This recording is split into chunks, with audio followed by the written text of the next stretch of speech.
आप देख रहे हैं डे एंड नाइट न्यूज, निष्पक्ष और निडर।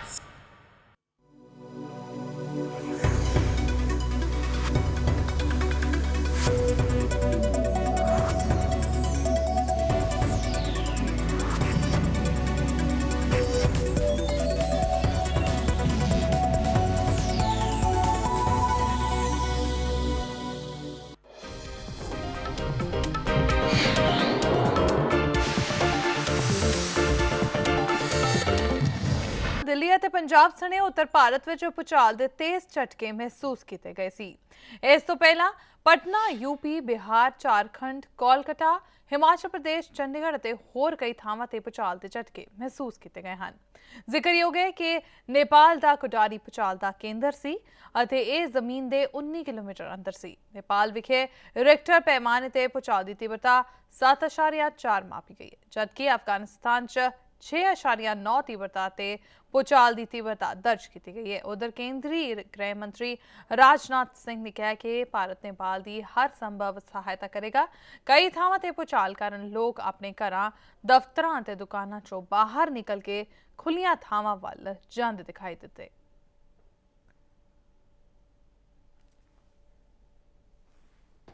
बिल्कुल बिल्कुल अभी जानकारी मिली है। अभी मैं जा रहा हूँ तुरंत इसी संबंध में बात करने के लिए तुरंत। और जो भी इतना मैं कहना चाहता हूं कि जिस भी प्रकार की सहयोग की आवश्यकता होगी नेपाल के बराबर भारत उसके लिए तैयार है। लोग पैनिक हैं दिल्ली में, खासतौर पर घरों से उतर आए हैं, घर पे नहीं जा रहे हैं। लोगों को ऐसा लग रहा है कि दोबारा कुछ नहीं, यहाँ पर किसी को पैनिक क्रिएट करने की कोशिश नहीं करनी चाहिए। ऐसा कोई संकट नहीं है। एपिसेंटर पर सबसे ज़्यादा होती है और ये चूंकि 7.3 का था तो एपिसेंटर का जो जोन है वहाँ पर तीव्रता करीब 9 की आंकी गई है। लेकिन जो नज़दीकतम हिंदुस्तान के इलाके हैं, ख़ास तौर से उत्तरी बिहार में इसकी तीव्रता अधिक है और गंगटोक में चूंकि वो नज़दीक है सबसे अधिक है, 8 की तीव्रता है। पटना में 7 की है, गोरखपुर में 7 है और लखनऊ में 6। दिल्ली तक आते आते ये 5, लेकिन चूंकि ये प्रायद्वीप के क्षेत्र में काफ़ी दक्षिण तक और पूर्व तक ये आके गए हैं, तो अगर आप दक्षिण में जाएं रायपुर वगैरह में तो ये कोलकाता में भी सिग्निफिकेंट कोलकाता में भी रहा है।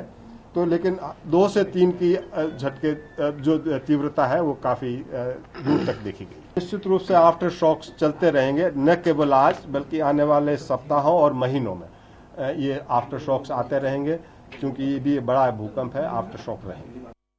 ये फॉर श्योर बहुत ज़्यादा शॉक वेव्स आ रही थी एंड आप फील कर सकते हो। हमारे यहाँ साईं बाबा की मूर्ति है, वो पूरी हिल रही थी, तो हम देख सकते हैं। फील तो करना दूर की बात है, आप इतना ज़्यादा देख सकते हो। That's it. I have even felt my chair is shaking like that. Now we are on 3rd floor and we are just shaking like anything. That's why we just being out from here. कुछ नहीं sir, chair पे बैठे थे, एक लड़का है बात की क्लास में से कि भूकंप आ रहा है। हम सोचा मजाक कर रहा है, देखा तो सच में आ रहा था, तो बस क्लास में हो गया कि चलो नीचे।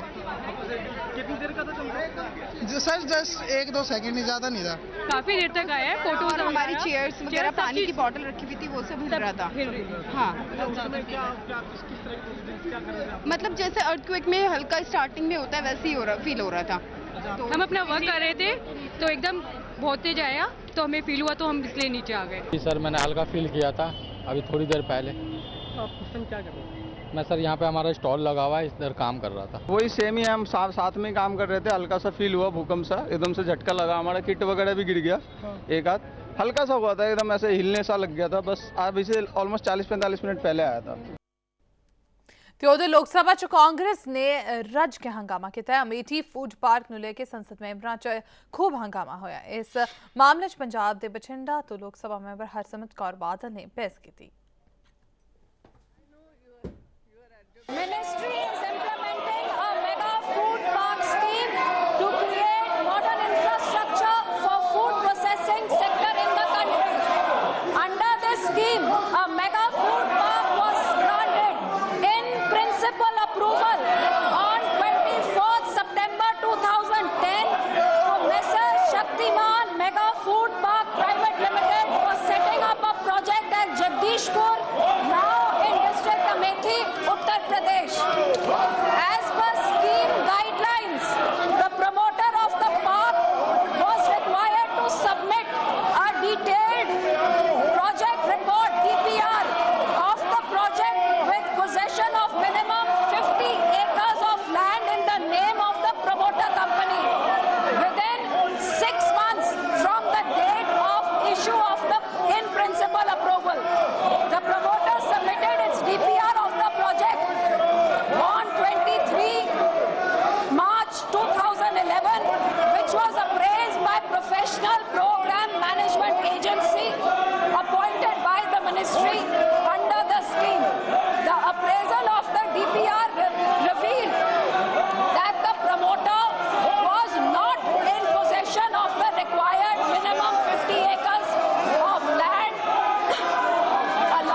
उधर लोक सभा विच कांग्रेस दे लुधियाना तो संसद मैंबर रवनीत सिंह बिट्टू ने की क्या, आओ सुनते हैं।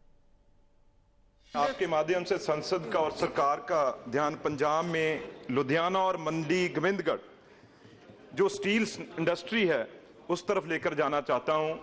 जब पिछले दिनों राहुल जी पंजाब गए और वहां पे जो किसान बेहाल थे उनका हालचाल पूछने गए तो मंडी गोविंदगढ़ में एक बहुत बड़ा delegation small scale secondary steel industry का, जब उन्हें पता चला भी राहुल जी यहां आए हैं तो वह सारे इंडस्ट्री वाले राहुल जी से मिलने आए और उन्होंने अपना दुखड़ा सुनाया भी ये जो स्क्रैप बेस्ड इंडस्ट्री है ये जहां तो बंद हो चुकी है जहां बंद होने के कगार पर है।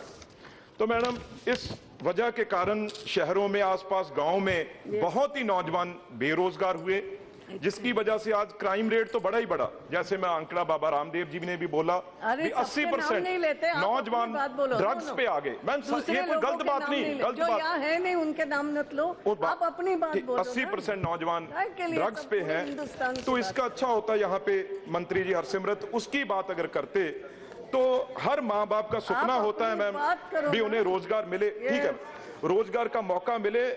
तो मैडम जो स्मॉल स्केल इंडस्ट्री है वो देश के इकोनॉमी की रीढ़ की हड्डी है और मैम इस सेक्टर जो रोजगार तो देता ही देता है लेकिन एक्सपोर्ट सेक्टर में भी बहुत बड़ा हिस्सा डालता है। मैडम आज चाइना के सस्ते उत्पादनों से हमारी स्केल जो स्मॉल स्केल इंडस्ट्री है उसको बहुत बड़ा खतरा है। दूसरी तरफ से मैम बड़ी स्टील इंडस्ट्रीज हैं उनसे आप रिवाइवल पैकेज ऑफ बिल्कुल मैंने कंपटीशन करना पड़ता है क्योंकि प्रधानमंत्री जी का ये नारा है मेक इन इंडिया का स्लोगन। तो मैडम ये भी नारा हम हमेशा देते हैं हर हाथ को मिले काम और काम का मिले उचित दाम। इसलिए मैडम इस इंडस्ट्री को जीवित रखने के लिए हमें एक तो मैम इंडस्ट्री का जो मेटल स्क्रैप है रीरोलेबल स्क्रैप है उस पे ऊपर मैम कस्टम ड्यूटी 0% की जाए।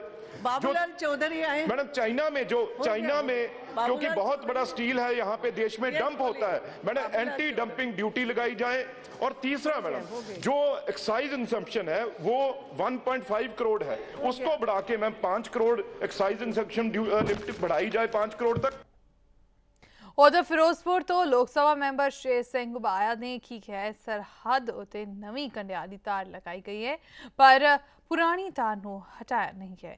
इस दे नाल ही उन्हें कहा है कि जिन्हां किसानां दी जमीन इस कंडियाली तार हेठ आई है उन्हां नूं मुआवजा नहीं दिता गया। मैं आपका आभारी हूँ कि आपने मुझे एक प्लीज इम्पोर्टेंट मैटर आप सेंट्रल हॉल में नहीं बैठते क्या? सेंट्रल हॉल में बैठा करो आपस में बातचीत के लिए। मैडम मैं उन लोगों की बात करने के लिए खड़ा हुआ हूँ कि सरकार ने जो पाकिस्तान बॉर्डर के साथ साथ पंजाब राजस्थान और गुजरात में फेंसिंग लगी हुई है तो पिछली जो सरकार ने नोटिफिकेशन किया था पर उसके मुताबिक जो फेंसिंग नहीं लगी थी कहीं 2 किलोमीटर पीछे लग गई कहीं 3 किलोमीटर पीछे लग गई को किसानों को छोटे जिमींदारों को बहुत नुकसान हुआ और जो बॉर्डर सिक्योरिटी फोर्सेस हैं उनकी मजबूरी है कि इतने ज़्यादा लोग जो लेबर वाले हैं वो भी आगे नहीं जा सकते हैं। तो अब मैडम दोबारा उस फेंसिंग को 150 मीटर के दायरे पे लगाने की दोबारा उसको लगाया गया है। तो एक तो मेरा आपसे ये सरकार को निवेदन है कि एक जो दोबारा फेंसिंग लगी है जो पहले लगी हुई थी उसको डिसमेंटल करने की जरूरत है ताकि हजारों एकड़ जो रकबा है सोइंग का मौसम है अब जो पैडी का सीजन आने वाला है तो एक तो उसको इमीडिएटली रिमूव किया जाए। दूसरा जिन वो उस फेंसिंग जो नहीं लगी है उसके नीचे जो गरीबों के किसानों की लैंड आई है जमीन आई है उसका मुआवजा भी उन लोगों को नहीं दिया गया। एक वो मुआवजा जरा वो देना चाहिए जो अब बकाया जहाँ पे दूरी से के लगने वाली फेंसिंग है उसको इमीडिएटली लगाया जाए ताकि उस वहाँ के रहने वाले जो छोटे किसान हैं बड़े किसान हैं उनको ये कठिनाई जो आती है वो ना आ सके। Thank you. केंद्रीय मनुखी स्रोत विकास मंत्री स्मृति ईरानी राहुल गांधी ते संसदी खेतर अमेठी दे दौरे ते हन। उत्थे 4 विधान सभा खेतरां च किसान पंचायत करनगे। अमेठी तो कांग्रेस दे संसद मैंबर राहुल गांधी दे कुदरती आफत नाल बेहाल खेतरी किसानां नाल हुण तक मुलाकात ना करन नूं लेके चुके जा रहे सवालां दौरान श्रीमती स्मृति ईरानी दा यह दौरा ਸਿਆਸੀ ਲਿਹਾਜ਼ ਨਾਲ ਮਹੱਤਵਪੂਰਨ ਮੰਨਿਆ ਜਾ ਰਿਹਾ ਹੈ। ਸਮ੍ਰਿਤੀ ਇਰਾਨੀ ਨੇ ਲੋਕ ਸਭਾ ਚੋਣਾਂ 'ਚ ਰਾਹੁਲ ਗਾਂਧੀ ਨੂੰ ਕਰੜੀ ਟੱਕਰ ਦਿੱਤੀ ਸੀ ਅਤੇ ਉਹ ਅਮੇਠੀ ਨੂੰ ਆਪਣੀ ਸਿਆਸੀ ਕਰਮਭੂਮੀ ਬਣਾਉਣ ਦਾ ਐਲਾਨ ਕਰ ਚੁੱਕੇ ਹਨ। ਅਗਲੇ ਹਫ਼ਤੇ ਰਾਹੁਲ ਗਾਂਧੀ ਵੀ ਅਮੇਠੀ ਆਉਣ ਵਾਲੇ ਹਨ। ਸਮ੍ਰਿਤੀ ਇਰਾਨੀ ਦੇ ਉਹਨਾਂ ਤੋਂ ਪਹਿਲਾਂ ਇੱਥੇ ਪਹੁੰਚ ਜਾਣ ਨਾਲ ਸਿਆਸਤ ਗਰਮਾ ਗਈ ਹੈ। ਰਾਹੁਲ ਗਾਂਧੀ ਪਿਛਲੇ ਕੁਝ ਦਿਨਾਂ ਤੋਂ ਲੋਕ ਸਭਾ 'ਚ ਕਿਸਾਨਾਂ ਵੱਲੋਂ ਖੁਦਕੁਸ਼ੀ ਅਤੇ ਭੂਮੀ ਐਕਵਾਇਰ ਬਿੱਲ ਨੂੰ ਕਾਫੀ ਜ਼ੋਰ ਸ਼ੋਰ ਨਾਲ ਚੁੱਕ ਰਹੇ ਹਨ। ਸਮਝਿਆ ਜਾਂਦਾ ਹੈ ਕਿ ਸਮ੍ਰਿਤੀ ਇਰਾਨੀ ਇਸ ਮੁੱਦੇ ਤੇ ਰਾਹੁਲ ਗਾਂਧੀ ਨੂੰ ਚੁਣੌਤੀ ਦੇਣ ਉਹਨਾਂ ਦੇ ਸੰਸਦੀ ਖੇਤਰ 'ਚ ਪਹੁੰਚੇ ਹਨ।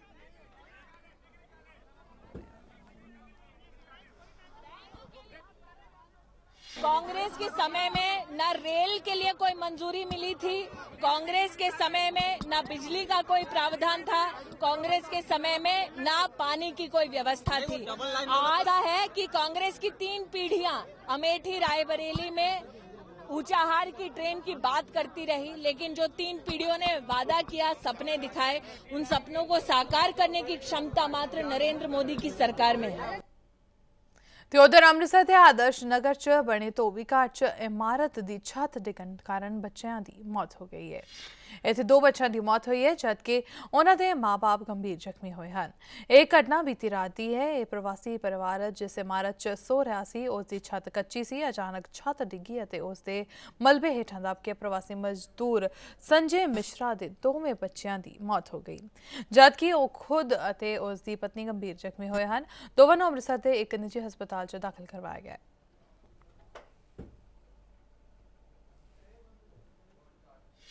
10-11 महीने बच्चे ला के हो गया था सर। नया बच्चे लेकर आया था। पहले मैं रूम लिया था सर। उसके बाद में रूम में रहता था तो मैं 15-16 साल से मैं पुराना मतलब काम कर रहा हूँ फैक्ट्री में। पुराना यानी कि 2000 में लगा हूँ मैं, नया साल में 2000 में। तो मैं पुराना था तो वहाँ से मैं रूम लिया तो बोला कि यहाँ में कमरा आपके लिए बनवा देते हैं, रसोई बनवा देते हैं, देख लेना। वहाँ पे रसोई टीना रख के रसोई भी वहाँ पे बना हुआ है, मौके पे जांच अपना लीजिए। और रसोई बनवा दिया, मतलब वैसे बाले का वैसे टेम्परेरी टीना, वो मतलब छत वैसे मिट्टी ज़्यादा डल पड़ गया उस पर। वो छत रात को 2 ही मेरे मुंडे थे दोनों। कितने बजे रात को? ये रात को 12 बजे, नहीं 12 बजे, पूरे 12 बजे हुआ है। नहीं वो भी मालिक भी नहीं आए, कोई भी नहीं, फैक्ट्री का कोई मालिक नहीं आया। मैं यहाँ ज़िंदगी मौत का जूझ रहा हूँ। ਬਰਨਾਲਾ ਪੁਲਿਸ ਕੋਲ ਇੱਕ ਫਰਜ਼ੀ ਵਿਆਹ ਦਾ ਮਾਮਲਾ ਵੀ ਸਾਹਮਣੇ ਆਇਆ ਹੈ। ਪੁਲਿਸ ਨੇ ਇਸ ਫਰਜ਼ੀ ਵਿਆਹ ਦੀ ਦੁਲਹਨ ਉਸ ਦੇ ਨਕਲੀ ਪਿਓ ਤੇ ਭੈਣ ਨੂੰ ਗ੍ਰਿਫਤਾਰ ਕੀਤਾ ਹੈ ਜਦਕਿ ਇਸ ਗਿਰੋਹ ਨਾਲ ਸੰਬੰਧਿਤ ਜਾਲੀ ਮਾਂ ਤੇ ਵਿਚੋਲਾ ਫਰਾਰ ਹਨ। ਪੁਲਿਸ ਨੇ ਇਹਨਾਂ ਖਿਲਾਫ ਧੋਖਾਧੜੀ ਦਾ ਮਾਮਲਾ ਦਰਜ ਕੀਤਾ ਹੈ। ਪੁਲਿਸ ਮੁਤਾਬਕ ਇਹ ਨਕਲੀ ਦੁਲਹਨ ਨੇ ਕਰੀਬ 1.25 ਸਾਲ ਪਹਿਲਾਂ ਲੁਧਿਆਣਾ ਦੇ ਇੱਕ ਪਿੰਡ ਜਗੇੜਾ 'ਚ ਫਰਜ਼ੀ ਵਿਆਹ ਕਰਵਾ ਕੇ ਆਪਣੇ ਸਹੁਰੇ ਘਰੋਂ ਲੱਖਾਂ ਰੁਪਏ ਦੇ ਨਕਦੀ ਅਤੇ ਸੋਨੇ ਚਾਂਦੀ ਦੇ ਗਹਿਣੇ ਉਡਾਏ ਸਨ। ਇਹ ਨਕਲੀ ਦੁਲਹਨ ਪਹਿਲਾਂ ਤੋਂ ਸ਼ਾਦੀशुदा ਹੈ ਅਤੇ ਇਹਦੇ 3 ਬੱਚੇ ਹਨ। ਇਹਨਾਂ ਖਿਲਾਫ ਪੀੜਤ ਪਰਿਵਾਰ ਨੇ ਮਾਮਲਾ ਦਰਜ ਕਰਵਾਇਆ ਸੀ। ਪੁਲਿਸ ਹੁਣ ਇਹਨਾਂ ਦਾ ਸਾਥ ਦੇਣ ਵਾਲੀ ਨਕਲੀ ਮਾਂ ਅਤੇ ਵਿਚੋਲੇ ਦੀ ਭਾਲ ਕਰ ਰਹੀ ਹੈ। ਇਹ ਦਰਖਾਸਤ ਵੱਲੋਂ ਕੁਲਵੰਤ ਕੌਰ ਵਾਸੀ ਜਗੇੜਾ ਵੱਲੋਂ ਇਹ ਦਰਖਾਸਤ ਦਿੱਤੀ ਗਈ ਸੀ। ਉਹਦੇ ਭਤੀਜੇ ਅੰਮ੍ਰਿਤਪਾਲ ਨਾਲ ਜਾਲੀ ਵਿਆਹ ਕਰਾਇਆ ਸੀਗਾ। ਉਹਦੇ ਵਿੱਚ 3 ਦੋਸ਼ੀ ਗ੍ਰਿਫਤਾਰ ਕਰ ਲਏ, 3 ਦੀ ਗ੍ਰਿਫਤਾਰੀ ਬਾਕੀ। ਕਿਹੜੇ ਦੋਸ਼ੀ ਗ੍ਰਿਫਤਾਰ ਕੀਤੇ? ਇਹਦੇ ਵਿੱਚ ਜੇ ਇੱਕ ਜਾਲੀ ਜਿਹੜੀ ਦੁਲਹਨ ਬਣੀ ਸੀ ਤੇ ਇੱਕ ਦੁਲਹਨ ਦੀ ਭੈਣ ਪਰਮਜੀਤ ਕੌਰ ਤੇ ਇੱਕ ਜਿਹੜਾ ਕੁੜੀ ਦਾ ਪਿਤਾ ਬਣਿਆ ਸੀ ਰਾਮ ਸਿੰਘ, ਉਹ ਗ੍ਰਿਫਤਾਰ ਹੋਏ। ਦੇਖੋ ਜੀ, ਜਿਹੜਾ ਬੱਚਾ ਸੀਗਾ, ਬੱਚਾ ਫੈਕਟਰੀ ਦੇ ਵਿੱਚ ਕੰਮ ਕਰਦਾ ਸੀ, ਉਹਦਾ ਡੈਡੀ ਹੈ ਨਹੀਂ ਸੀ ਤੇ ਉਹਦੀ ਜਿਹੜੀ ਮਾਤਾ ਉਹ ਅਧਰੰਗ ਦੀ ਆਵਾਜ਼ ਆ ਤੇ ਇਸ ਕਰਕੇ ਅਸੀਂ ਉਹਦਾ ਵਿਆਹ ਕਰਨਾ ਚਾਹਿਆ ਸੀ ਕਿ ਚਲੋ ਵੀ ਚਲੋ ਇਹਨਾਂ ਦੀ ਰੋਟੀ ਪੱਕਦੀ ਹੋ ਜੂਗੀ। ਤੇ ਇਹਨਾਂ ਨੇ ਗੁਰਮੀਤ ਕੌਰ ਨੇ ਸਾਡੇ ਨਾਲ ਗੱਲਬਾਤ ਕਰਕੇ ਵਿੱਚੇ ਵਿਚੋਲਗਰੀ ਦੇ ਪੈਸੇ ਲੈ ਲਏ ਤੇ ਨਾਲ ਹੀ ਇਹਨਾਂ ਨੇ ਮੁੰਡੇ ਦਾ ਵਿਆਹ ਕਰਕੇ ਦੂਏ ਤੇ ਦਿਨ ਲੜਕੀ ਲੈਣ ਦੀ। ਉਸ ਤੋਂ ਬਾਅਦ ਸਾਡੇ ਨਾਲ ਇੰਨਾ ਧੋਖਾ ਹੋਇਆ। 420 ਦਾ ਪਰਚਾ ਇਹਨਾਂ ਤੇ ਹੋਇਆ ਸੀ। ਪਹਿਲੀ ਵਾਰ ਹੀ ਕਰਿਆ ਸੀ ਜੀ। ਇਹ ਤਾਂ ਕੋਈ ਪਹਿਲਾਂ ਇਹੋ ਜਿਹੀ ਗੱਲ ਨਹੀਂ ਸੀ ਵੀ ਪਹਿਲਾਂ ਵੀ ਕਰਿਆ ਕੋਈ ਕੰਮ। ਇਹ ਕਿਉਂ ਕੀਤਾ ਜੀ? ਬਸ ਜੀ ਉਹਦੇ ਵਿਚੋਲਣ ਦੇ ਹੋ ਗਿਆ ਗਲਤੀ, ਉਹਦੇ ਮਗਰ ਲੱਗ ਕੇ ਕੀਤਾ ਨਹੀਂ ਜੀ। ਇਹ ਤਾਂ ਪਹਿਲੀ ਵਾਰ ਹੀ ਕੁੜੀ ਕਹਿੰਦੀ ਮੈਨੂੰ ਰੋਟੀ ਤੇ ਲਾ ਦਿਓ, ਮੈਂ ਰੋਟੀ ਤਾਂ ਔਖੀ ਹੈਗੀ, ਬਸ ਹੋਰ ਕੁਝ ਨਹੀਂ ਕੀਤਾ ਜੀ। ਬਸ ਪਹਿਲੀ ਵਾਰ ਦਾ ਹੀ ਕੰਮ ਹੈ ਸਾਡਾ। ਤੇ ਉਧਰ ਸੋਨੀਪਤ ਦੇ ਪਿੰਡ ਪਾਂਚੀ ਜਾਟਾਨ 'ਚ ਸ਼ੱਕੀ ਹਾਲਤ 'ਚ ਲਾਪਤਾ ਹੋਈ 7 ਸਾਲ ਦੀ ਬੱਚੀ ਦੀ ਲਾਸ਼ ਖੇਤਾਂ 'ਚ ਬਰਾਮਦ ਹੋਈ ਹੈ। ਜਾਣਕਾਰੀ ਮੁਤਾਬਕ ਪਿੰਡ ਪਾਂਚੀ ਜਾਟ ਕਪਤਾਨ ਵਾਸੀ ਬਲਵਾਨ ਨੇ ਸ਼ਿਕਾਇਤ ਦਿੱਤੀ ਸੀ ਕਿ ਉਸ ਦਾ ਭਰਾ ਰਾਜਿੰਦਰ ਸ਼ਨੀਵਾਰ ਰਾਤ ਨੂੰ ਵਿਆਹ ਸਮਾਗਮ 'ਚ ਗਿਆ ਸੀ। ਰਾਜਿੰਦਰ ਆਪਣੀ 7 ਸਾਲਾ ਬੇਟੀ ਆਸ਼ੂ ਤੇ 5 ਸਾਲਾ ਬੇਟੇ ਅਸ਼ੋਕ ਨੂੰ ਆਪਣੇ ਰਿਸ਼ਤੇਦਾਰਾਂ ਕੋਲ ਛੱਡ ਗਿਆ ਸੀ। ਇਸੇ ਦੌਰਾਨ ਆਸ਼ੂ ਰਾਤ ਨੂੰ ਅਚਾਨਕ ਲਾਪਤਾ ਹੋ ਗਈ ਸੀ। ਦੇਰ ਰਾਤ ਰਿਸ਼ਤੇਦਾਰਾਂ ਨੇ ਆਸ਼ੂ ਦੇ ਲਾਪਤਾ ਹੋਣ ਬਾਰੇ ਹੋਰ ਪਰਿਵਾਰਕ ਮੈਂਬਰਾਂ ਨੂੰ ਇਸ ਬਾਰੇ ਜਾਣਕਾਰੀ ਦਿੱਤੀ, ਜਿਸ ਤੋਂ ਬਾਅਦ ਬੱਚੀ ਦੀ ਭਾਲ ਸ਼ੁਰੂ ਹੋਈ ਪਰ ਉਸ ਦਾ ਕੋਈ ਸੁਰਾਗ ਨਾ ਲੱਗ ਸਕਿਆ। पुलिस ने आशू के चाचा बलवान के बयान से अणपछाते व्यक्तियों खिलाफ बच्ची को बंधक बना के रखने का मामला दर्ज कर लिया सी। उधर किसान विजेंद्र अपने खेत च गया तो उसने आशू की लाश खेत च पराली अंदर पाई हुई देखी। विजेंद्र ने मामले की सूचना परिवारक मैंबरों को दी, जिससे गनौर थाना पुलिस नूं जाणू करवाया गया, जिस तो बाद पुलिस ने हत्या का मामला दर्ज कर लिया।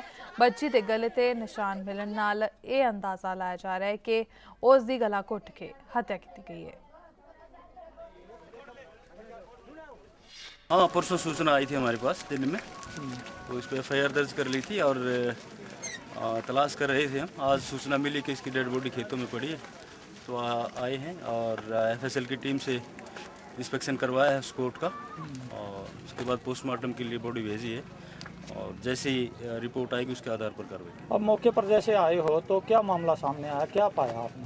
देखिए, मेडिकल रिपोर्ट के बिना कुछ नहीं कहा जा सकता। एक बार मौत का कारण पता लग जाए उसके बाद कुछ कोई निर्णय लिया जा सकता। खाट बिछा का पंखा लगा का सर मेरे पास 4:30 बजे तो लड़का आया, मम्मी भाई बेबे है अंशु मना बेटा थारे दो रसोई। सर मैं ऐसे गई 4:30 बजे वहाँ गई देखने, मैं सारे आड़े लैटरिन खाट के नीचे सारे के देखे, मैंने कोई कुछ नहीं पाया मेरी बेटी के बारे में। कौन सी कक्षा में पढ़ती थी? ये 4th क्लास में थी। अच्छा, क्या नाम था इसका? इसका नाम अंशु। अच्छा, क्या शक जाहिर कर रहे हो आप? किसके ऊपर शक कर सकते हो? मोगा दी बस्ती मोहन सिंह की रहने वाली 28 साल की एक लड़की की मौत हो गई है। यह लड़की पिछले 1 महीने तो बीमार सी। मृतका के पति ने दोष लाया कि उसकी पत्नी की मौत दूषित पानी पीने कारण हुई है। दूषित पानी पीने कारण वो बीमार पै गई सी। उसने दस्सिया कि उन्होंने घर के सामने मझां दा खाता है, जिसका गंदा पानी पीने वाले पानी च मिक्स हुंदा है, जिस संबंधी वो कई बार अहाते के मालक नूं अते नगर निगम नूं भी शिकायत कर चुके हैं, पर कोई कार्रवाई नहीं हो सकी। उधर लड़की की मौत तो बाद पुजे प्रशासनिक अधिकारियों ने पीड़ित परिवार नूं इस मामले की जांच कराने का भरोसा दिता है। वो जी पहले तो बीमार सीगे जी, बीमार सीगे ते इन्हां ने मुड़ के पानी पूनी छड्डण लग गए हाथे वाले। वो लड़ते भी रहे इन्हां दे नाल भी आपदा पानी बंद करो, भी मैं तो बीमार हाँ, भी मैं एवं ज़्यादा हो गई तो मुड़ के काम खराब हो जाना। इन्होंने बंद नहीं किया जी, कहते जो कुछ मर्जी आपदा तुसीं कर लो, असीं पानी नहीं बंद कर सकते। मेरे प्लाट दे विच भी आके पानी इन्होंने छड्ड दित्ता सी। जी गंदे पानी का ये कारण ही हुई है। सीवरेज का पानी जिहड़ा वा पानी वाले पाइप नाल कनैक्शन हो गया, ਇਹਦਾ पानी गंदा सीगा, ਉਹਦੇ ਕਰਕੇ ਉਹਨੂੰ ਲੇਡੀ ਜੀ ਨੂੰ ਇਨਫੈਕਸ਼ਨ ਹੋ ਗਈ। ਇਨਫੈਕਸ਼ਨ ਦੇ ਹੋਣ ਦੇ ਕਾਰਨ ਇਹਨਾਂ ਨੇ ਰਿਪੋਰਟ ਵੀ ਕੀਤੀ ਸੀਗੀ ਕਮੇਟੀ ਘਰ ਨੂੰ, ਪਰ ਪਤਾ ਨਹੀਂ ਨਗਰ ਨਿਗਮਾਂ ਦੇ ਕਾਰਨ ਤੇ ਜੂ ਨਹੀਂ ਸਰਕੀ ਗਈ। ਕੋਈ ਉਹਨਾਂ ਨੇ ਕੋਈ ਕਾਰਵਾਈ ਨਹੀਂ ਕੀਤੀ, ਕੁਛ ਨਹੀਂ। ਇੱਥੇ ਕੋਈ ਮੁਲਾਜ਼ਮ ਨਹੀਂ ਆਇਆ ਸਫਾਈ ਕਰਨ ਵਾਸਤੇ। ਮੈਨੂੰ ਇੱਥੇ ਆਉਣ ਤੇ ਪਤਾ ਲੱਗਾ ਪਰਿਵਾਰ ਵਾਲਿਆਂ ਵੱਲੋਂ ਕਿ 1 ਹਫ਼ਤੇ ਤੋਂ ਪਾਣੀ ਗੰਦੇ ਦੀ ਇਨਫੈਕਸ਼ਨ ਦੀ ਵਜ੍ਹਾ ਕਰਕੇ ਉਹਨਾਂ ਦੀ ਮੌਤ ਹੋਈ ਹੈ ਤੇ ਕੱਲ ਇਹਨਾਂ ਨੂੰ ਫਰੀਦਕੋਟ ਤੋਂ ਹੀ ਲਿਆਂਦਾ ਗਿਆ। ਉੱਥੇ ਇਹਨਾਂ ਦਾ ਇਲਾਜ ਚੱਲ ਰਿਹਾ ਸੀ ਤੇ ਹੁਣ ਇਸ ਟਾਈਮ ਪਰਿਵਾਰ ਦੀ ਮੰਗ ਹੈ ਕਿ ਪੋਸਟਮਾਰਟਮ ਕਰਵਾਇਆ ਜਾਵੇ ਕਿ ਕਿਸ ਵਜ੍ਹਾ ਕਰਕੇ ਇਹਨਾਂ ਦੀ ਡੈਥ ਹੋਈ।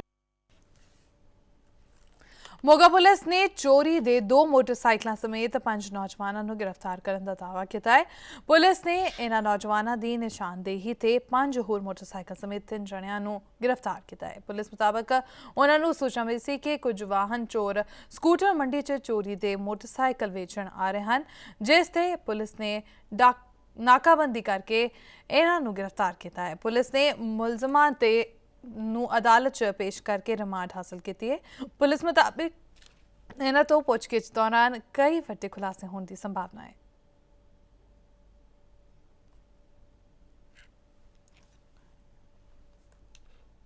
ਮੋਟਰਸਾਈਕਲ ਚੋਰੀ ਕੀਤਾ ਜੀ। ਕਿੱਥੋਂ ਚੋਰੀ ਕੀਤਾ ਸੀ? ਡਾਕ ਰੋਡ ਦੇ ਨਾਲ PNB ਬੈਂਕ ਹੈਗਾ ਜੀ, ਮੂੰਹ ਚੱਕਿਆ। ਹੋਰ ਕੀ ਕੀਤਾ? ਤੇ ਇੱਕ ਅਸੀਂ ਦੋਨਾਂ ਨੇ ਪੱਟੀ ਵਾਲੀ ਗਲੀ ਤੋਂ ਮੋਟਰਸਾਈਕਲ। ਇਹ ਕਦੋਂ ਤੋਂ ਕਰ ਰਹੇ ਤੁਸੀਂ ਇਹ ਕੰਮ? ਪਹਿਲੀ ਵਾਰੀ ਕੀਤਾ। ਬਾਈਕ ਚੋਰੀ ਲਈ ਸੀ। ਕਿੱਥੋਂ ਲਈ ਸੀ? ਮੈਂ ਸ਼ਹਿਰ ਕੋਟਕਪੂਰਾ ਤੋਂ। ਅੱਛਾ ਹਾਂਜੀ ਤੇ ਅੱਜ ਪੁਲਿਸ ਨੇ ਤੁਹਾਨੂੰ ਅਰੈਸਟ ਕੀਤਾ, ਫਿਰ ਕਿਉਂ ਕੀਤਾ? ਮੈਂ ਤੁਰਿਆਂ ਦਾ ਨਾਕੇ ਤੋਂ ਫੜਿਆ ਗਿਆ ਸੀ।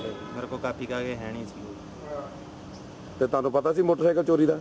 ਹਾਂਜੀ। ਮਾਨਯੋਗ ਐਸਐਸਪੀ ਸਾਹਿਬ ਮੋਗਾ ਜੀ ਦੇ ਦਿਸ਼ਾ ਨਿਰਦੇਸ਼ਾਂ ਤੇ ਅਤੇ ਡੀਐਸਪੀ ਸਿਟੀ ਸਾਹਿਬ ਦੀ ਅਗਵਾਈ ਹੇਠ ਕੱਲ ਏਐਸਆਈ ਚੌਂਕੀ ਇੰਚਾਰਜ ਸਤਨਾਮ ਸਿੰਘ, ਚੌਂਕੀ ਇੰਚਾਰਜ ਫੋਕਲ ਪੁਆਇੰਟ ਨੂੰ ਇਤਲਾਹ ਮਿਲੀ ਕਿ ਮੋਟਰਸਾਈਕਲ ਚੋਰੀ ਕਰਕੇ ਜੋ ਕੱਲ ਮੰਡੀ ਲੱਗੀ ਹੋਣ ਕਰਕੇ ਵੇਚਣ ਲਈ ਆਏ ਹੋਏ ਹਨ। 4 ਬੰਦੇ ਅਰੁਣਪਾਲ ਸਿੰਘ, ਜਗਤਾਰ ਸਿੰਘ, ਅਵਤਾਰ ਸਿੰਘ ਅਤੇ ਅਨਿਕੇਤ ਲੋਕਲ ਜੋ ਇੱਥੋਂ ਦਾ ਰਹਿਣ ਵਾਲਾ ਹੈ। 5 ਮੁਲਜ਼ਮ ਜੋ ਮੋਟਰਸਾਈਕਲ ਚੋਰੀ ਦੇ ਕਰਕੇ 2 ਲੈ ਕੇ ਜਾ ਰਹੇ ਸਨ।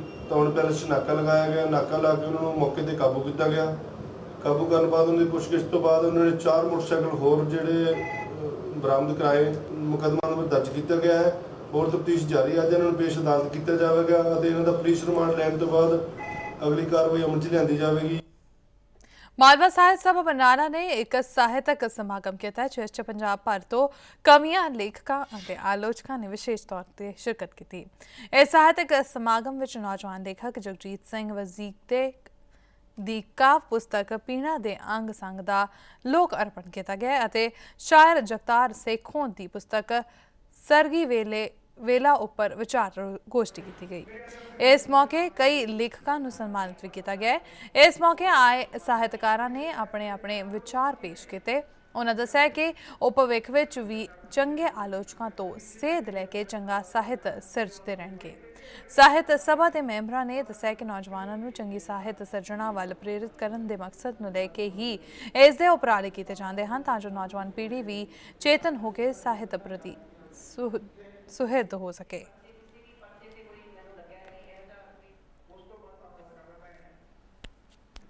ਦੇ ਮਾਲਵਾ ਸਾਹਿਤ ਸਭਾ ਦੇ ਪ੍ਰੋਗਰਾਮ ਦੇ ਵਿੱਚ ਅਸੀਂ ਇੱਕ ਕਿਤਾਬ ਜਗਤਾਰ ਪੱਖੋਂ ਦੀ ਜੋ ਕਾਵਿ ਪੁਸਤਕ ਸਰਗੀ ਵੇਲਾ ਉੱਤੇ ਗੋਸ਼ਟੀ ਕਰਵਾਈ ਹੈ ਜਿਸ ਤੇ ਡਾਕਟਰ ਤਰਸਪਾਲ ਕੌਰ ਨੇ ਪੇਪਰ ਪੜ੍ਹਿਆ ਤੇ ਬਹੁਤ ਗੰਭੀਰ ਬਹਿਸ ਹੋਈ ਹੈ ਉਹਦੇ ਤੇ ਦੂਸਰਾ ਸਾਡੇ ਇਲਾਕੇ ਦੇ ਹੀ ਨੌਜਵਾਨ ਸ਼ਾਇਰ ਨੇ ਜਗਜੀਤ ਸਿੰਘ ਵਜ਼ੀਰ ਕੇ ਉਸ ਦੀ ਜਿਹੜੀ ਕਾਵਿ ਪੁਸਤਕ ਆ ਪੀੜਾਂ ਦੇ ਅੰਗ ਸੰਗ ਉਸ ਨੂੰ ਅਸੀਂ ਲੋਕ ਅਰਪਣ ਕੀਤਾ ਗਾ। ਮੇਰੀ ਜੋ ਇਹ ਨਵੀਂ ਬੁੱਕ ਪਬਲਿਸ਼ ਹੋਈ ਹੈ ਇੱਕ ਪਿੰਡੂ ਪਰਿਵਾਰ ਦੇ ਵਿੱਚ ਪੈਦਾ ਹੋਇਆ। ਮੈਨੂੰ ਪਤਾ ਪਿੰਡਾਂ ਵਾਲੇ ਲੋਕਾਂ ਦੀਆਂ ਜਾਂ ਆਮ ਬੰਦੇ ਦੀਆਂ ਕੀ ਸਮੱਸਿਆਵਾਂ ਨੇ, ਉਹਨਾਂ ਨੂੰ ਵਿਅਕਤ ਕਰਨ ਦੀ ਮੈਂ ਇਹਨਾਂ ਕਵਿਤਾਵਾਂ ਰਾਹੀਂ ਕੋਸ਼ਿਸ਼ ਕੀਤੀ ਹੈ ਜੋ ਕਾਫੀ ਟਾਈਮ ਤੋਂ ਮੈਂ ਲਿਖ ਰਿਹਾ ਸੀ। ਕਿਸੇ ਸਹੇਲ ਦੋਸਤ ਨੇ ਮੈਨੂੰ ਕਿਤਾਬ ਛਪਾਉਣ ਲਈ ਕਿਹਾ ਤਾਂ ਮੈਂ ਇਹ ਪਹਿਲੀ ਜੋ ਕਿਤਾਬ ਹੈ ਉਹ ਪਾਠਕਾਂ ਦੇ ਰੂਬਰੂ ਕੀਤੀ ਹੈ। ਪੰਜਾਬੀ ਖਬਰਾਂ ਦੇ ਇਸ ਬੁਲੇਟਿਨ 'ਚ ਫਿਲਹਾਲ ਇੰਨਾ ਹੀ। ਸਾਨੂੰ ਇਜਾਜ਼ਤ। ਧੰਨਵਾਦ। ਖਬਰਾਂ ਦੀ ਦੁਨੀਆ ਵਿੱਚ ਆਓ ਸਾਡੇ ਨਾਲ ਕਦੇ ਵੀ ਕਿਤੇ ਵੀ ਜੁੜੋ।